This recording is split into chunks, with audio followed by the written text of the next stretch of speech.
واجي تسمعوا لي مع من عايشين، اجي تسمع كلام جوارينا مع من حشرنا الله في الجوار. سمعوا لي الهضره ونتلاقاو في الاخر. قسما عظما درك انا نفتخر باللي كان جزائري. لماذا؟ لانه قرارات رئيس الجمهوريه سي عبد المجيد تبون كانت قرارات في محلها. نهار قرر يقطع العلاقات مع المغرب.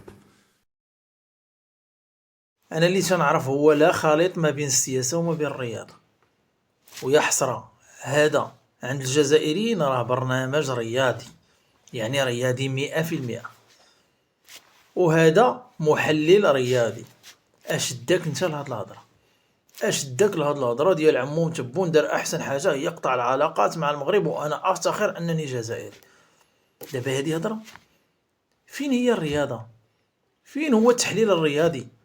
فين هو تحليل المباريات؟ اش داك لهاد الشيء؟ واش داك لهاد الهضره؟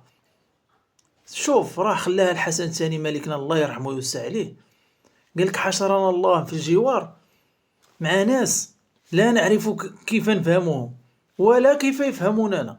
ما فهمناكمش وما غتفهموناش. قال لك الفم اللي ما يقول خير يسكت خير. سد اخويا.